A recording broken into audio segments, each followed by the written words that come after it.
Welcome into the Solo Shot Sports Podcast. I'm your host, Dom Manna.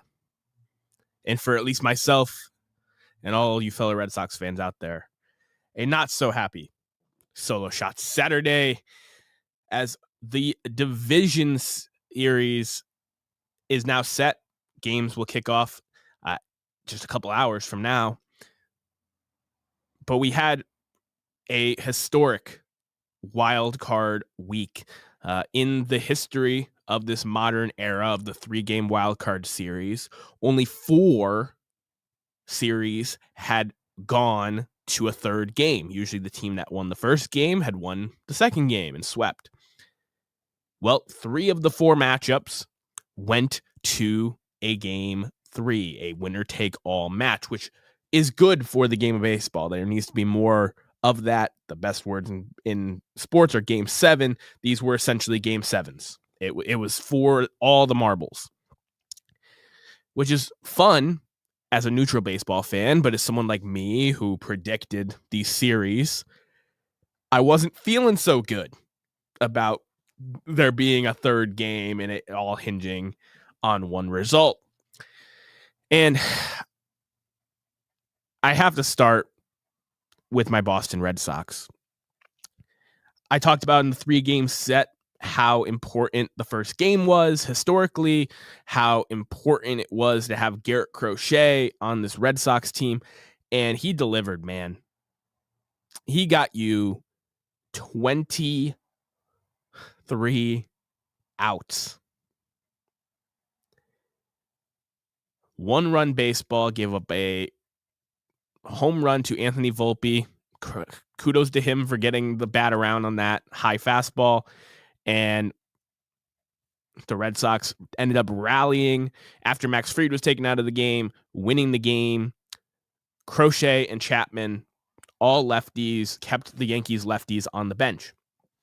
I was ecstatic. I was on top of the moon. So was a lot of Red Sox fans for not only the first postseason win, but the first postseason baseball period for Red Sox baseball in this new era since 2021, where only Jarren Duran was on that team, and he was a rookie riding the bench. So I was very, very excited after the first game, and I knew how important getting that first game was. I said, I don't want it to go to a game 3. Like we need to find a way to win game 2. And Alex Cora seemed to be on the same page as me, because Brian Bayo being on the mound, he's a guy who pitches to contact, which in Yankee Stadium is dangerous. He's a right-handed pitcher, which means all the lefties got put back in the lineup. And that damage got realized right away as Ben Rice hit a home run. And it was extremely scary right away in that game. The Red Sox offense had answered, and Cora had a short hook on Bayo, who had been tremendous for them this year, had been tremendous against the Yankees this year, said, "We need this game. I'm taking you out now. There's alleys here of lefties. We will bring in our lefty relievers." And the matchups played. The Red Sox gave themselves a chance to win the game with the pitching matchups. But when it came to the swing decisions, when it came to the base running decisions, when it came to the defensive errors, I know not all of them were scored as errors, you all got to see on a national stage the little things that have been driving me nuts for the last 3, 4, 5 years. Even in 2021, they had some crazy defensive problems for how good that team was. And it cost them the game. Jarren Duran, who I said was the last player, the only one that had postseason baseball experience as a Red Sox. 2 outs. Ball pops out of his glove. A run scores. We end up losing by a run. You can make it as simple as that Jarren Duran's defensive error cost them the game. But there was a bunch of little mistakes, decisions to not swing at certain pitches that were in the zone, decisions to reach out of the zone for certain pitches as the strike zone expanded in game 2. It made it a little bit more difficult, but these hitters still were reaching and not swinging at fastballs down the dang middle. And it was so frustrating because I know how this offense is.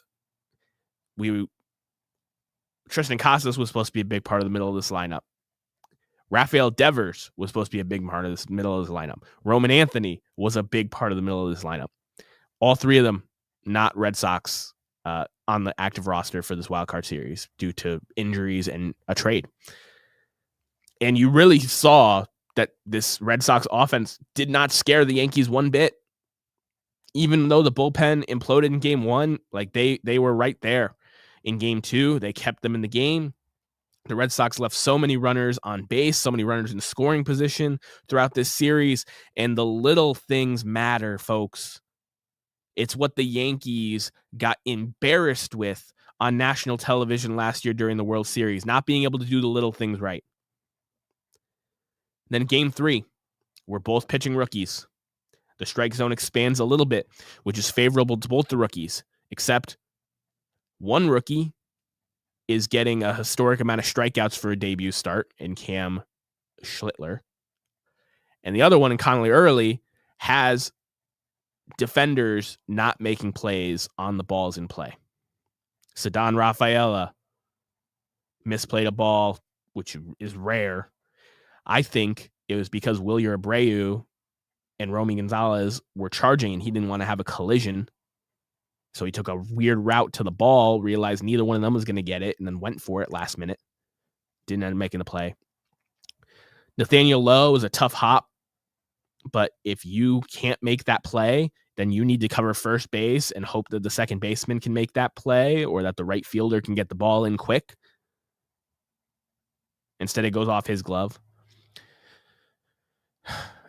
It was extremely frustrating to watch that last game. Like I said, the strike zone got expanded.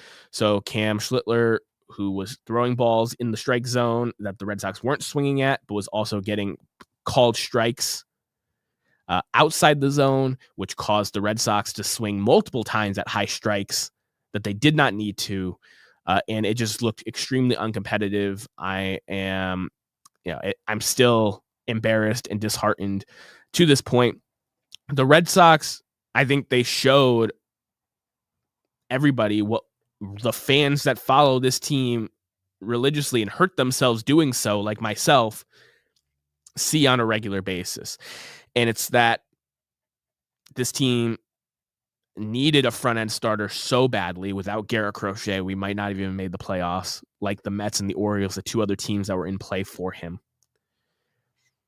They need to trade for a Joe Ryan. They need to sign a Framber Valdez or a Dylan Cease or a Michael King. Like, they need to add some front-end rotation arms to this staff.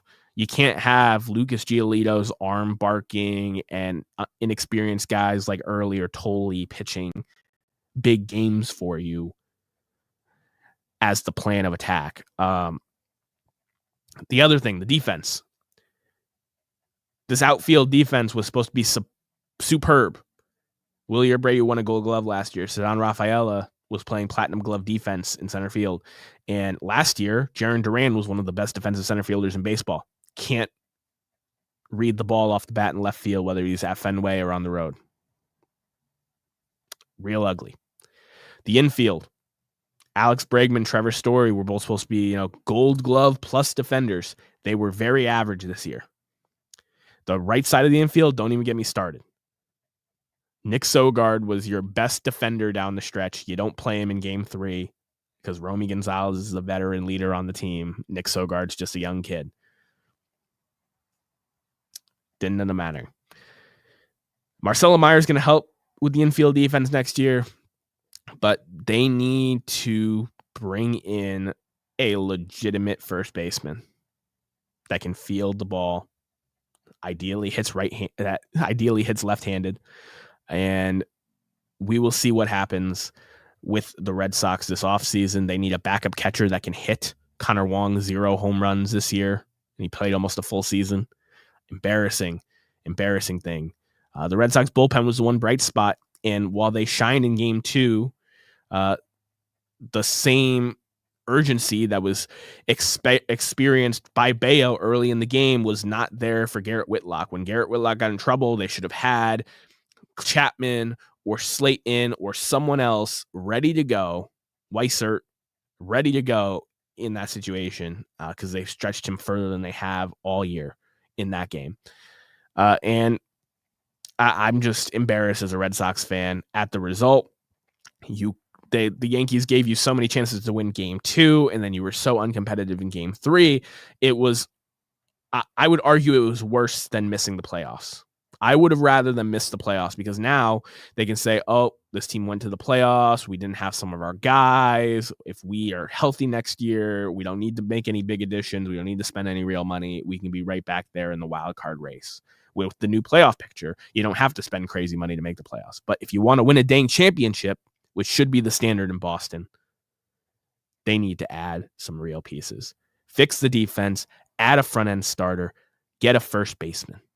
Please and thank you. The other series that went 3 games, the Cubs and the Padres, which I gave the edge to the Padres in that series. I said it was a series of the week. I gave the edge to the Padres because of that bullpen. And while the Padres bullpen did show out, the Cubs were able to hit home runs off of the Padres starters. They were able to eat into the bullpen early because the starters were getting exited early. And they were able to silence the bats. The Cubs bullpen was just as good in this series as the Padres was news to me. I mean, they have some guys, but it's not nearly the level of the Padres. But that bullpen played fantastic. The offense showed up. The Padres did not. And the Cubs are moving on. Very, very excited for those Cubs fans.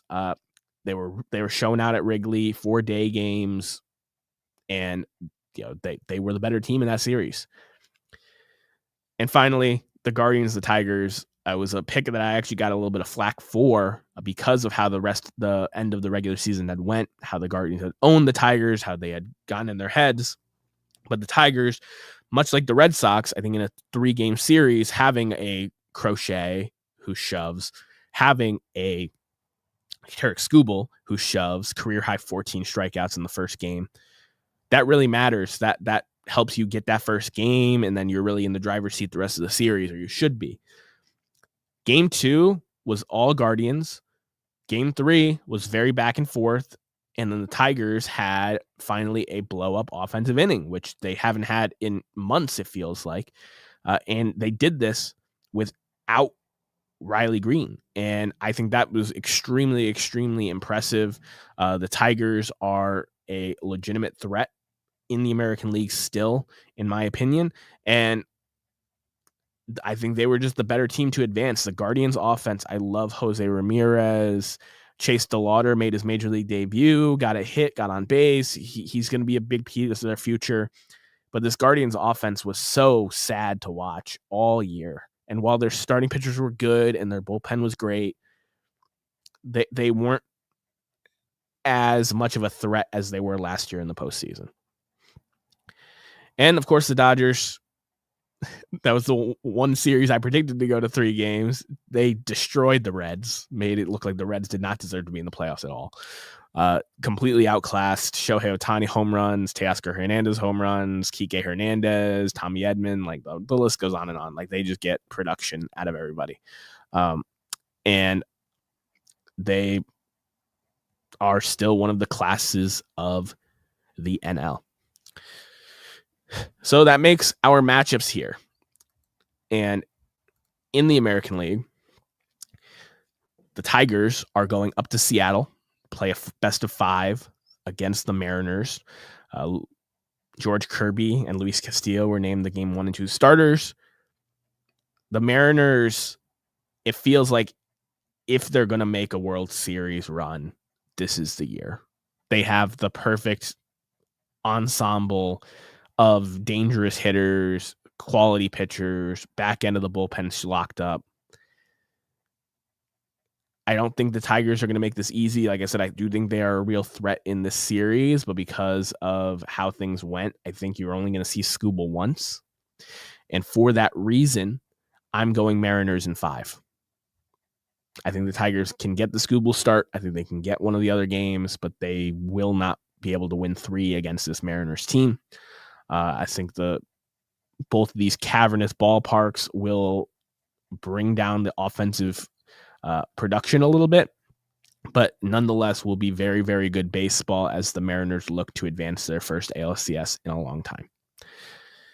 On the other side, the New York Yankees are matched up against the Toronto Blue Jays, who are unfortunately not in 100% shape. Chris Bassett, Bo Bichette are both on the mend.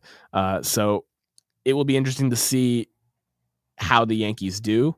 I think Kevin Gausman starting game 1 is huge for the Yankees. I think the Yankees getting the monkey off their back of being able to beat the Red Sox in the postseason, which they had not done since 2003 with the Aaron Boone home run, is extremely big for their confidence. And the fact that Cam Schlittler is giving them a bona fide number 3 starter behind Fried and Rodon, this Yankees team, while the offense might be a little bit worse than last year, the pitching staff is significantly better. And pitching wins in the postseason. I like the Blue Jays starters, but I like the Yankees a little bit more. I am going Yankees in 4. I think the Blue Jays will get one of the first couple games in Toronto, but the Yankees will end up winning out in the series. Over on the National League side, we have Brewers Cubs, which a divisional matchup, and on paper, it might not be the most sexy thing, but I'm very, very excited for this series, especially with how the Cubs bullpen looked against the Padres. I think this is going to be real competitive. The Brewers are the class of the NL Central. They have been for years. And the Cubs had the better team on paper. They have more names, spent more money. It's going to be really, really fun to watch. I think that the Brewers starting rotation not being at its healthiest is in the Cubs' favor. The Cubs are trying to really make a run, and Pete Crow Armstrong getting 3 hits in a winner-go-home game, like if he can get on base 2 to 4 times a game in the playoffs with that speed, it's going to be a huge game changer for the Cubs. The Cubs have shown that they have guys that can hit home runs, which are huge in the postseason.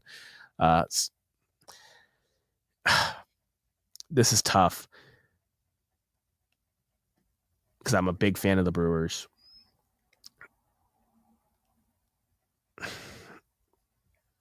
I think I'm going to go Cubs in 5.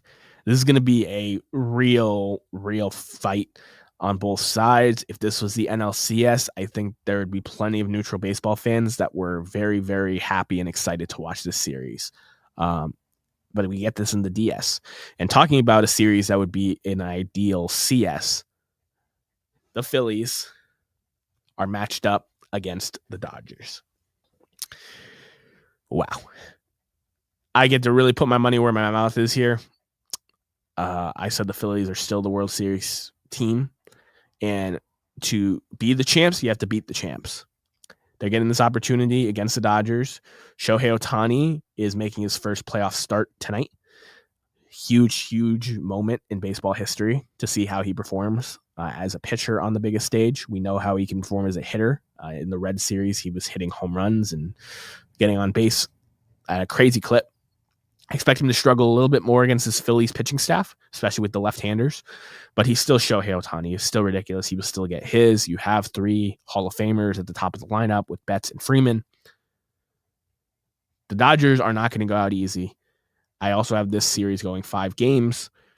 I have the Phillies beating the Dodgers, and I think regardless who comes out on top in this series, you're looking at the team that is most likely to win it all.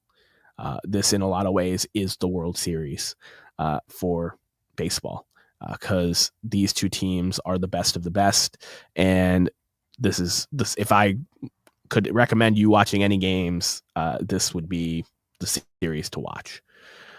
I'm very, very excited to watch Harper and Schwarber and Castellanos and Real Muto and Turner go for that World Series championship together.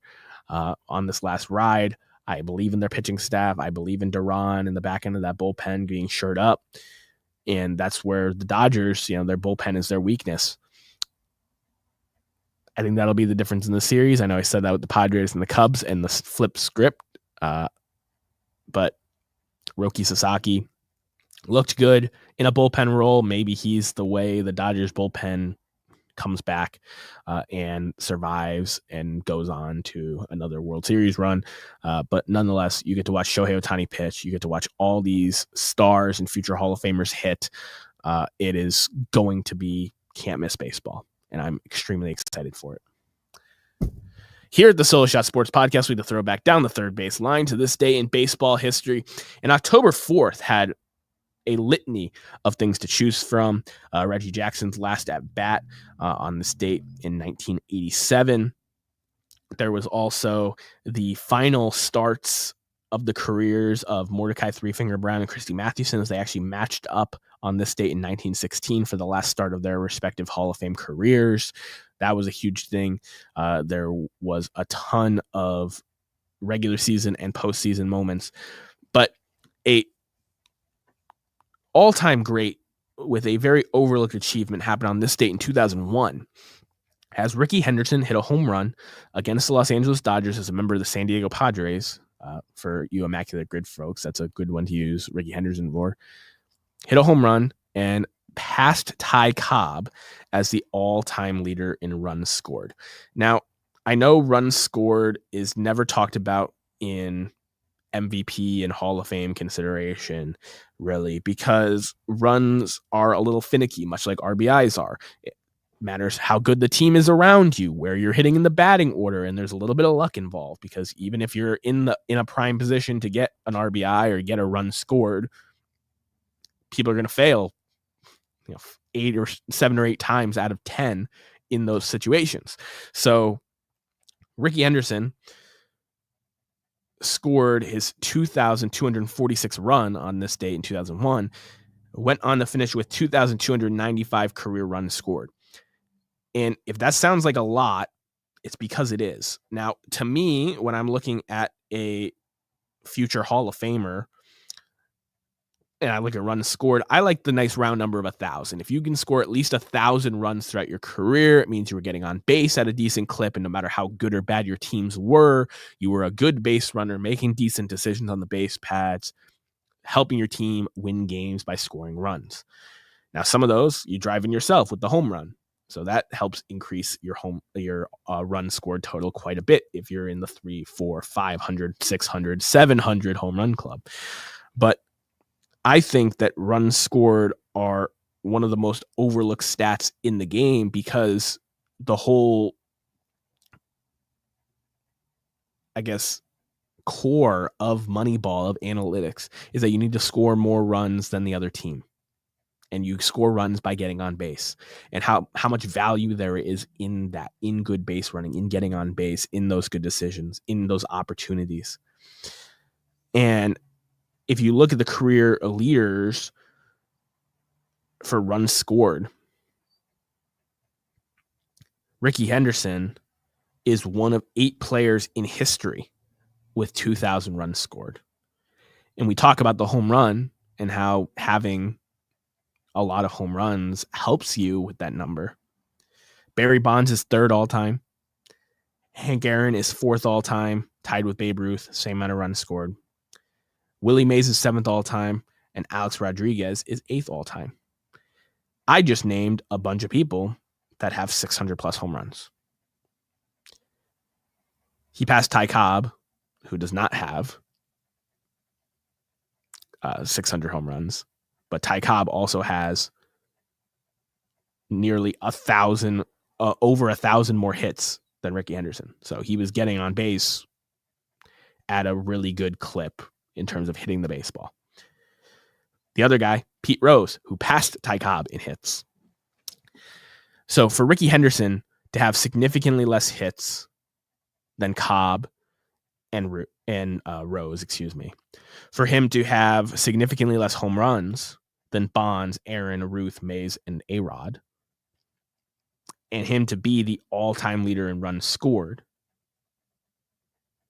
is an extremely amazing achievement and something we will never see again.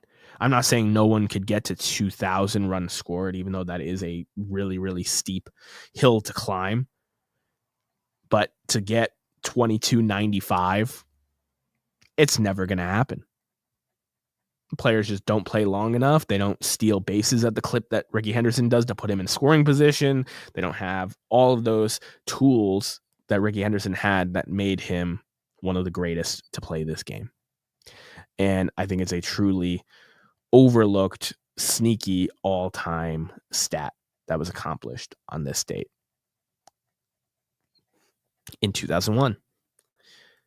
Speaking of sneaky, this is the time of year when all eyes are on postseason baseball, that the league and teams decide to make some moves that kind of fly under the radar, don't get talked about as much.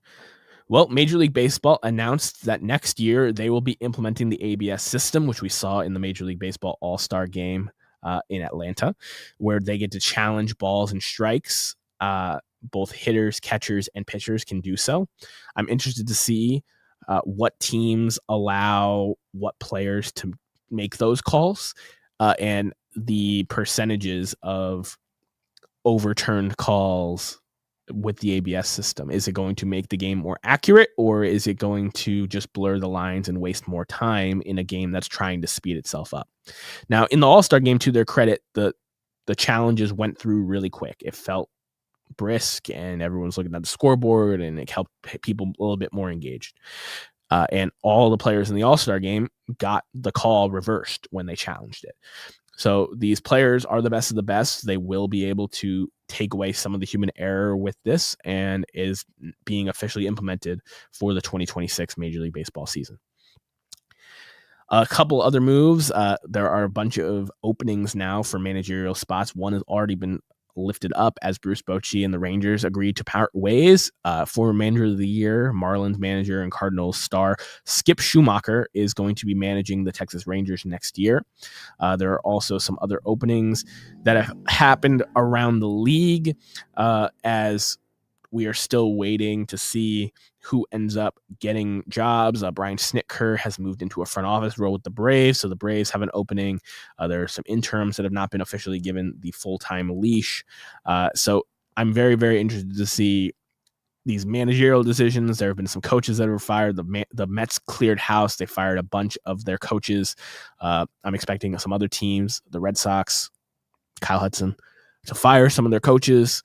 And we'll see how these little moves in the margins, these overlooked moves, end up impacting these teams from 2026 and beyond, because these little moves in the margins, I know managers and coaches don't do what they used to because of all the technology and the statistics, but they are still really, really important for these teams and for these games, especially in these highest moments, not sending a runner with 2 outs in a game where you need runs.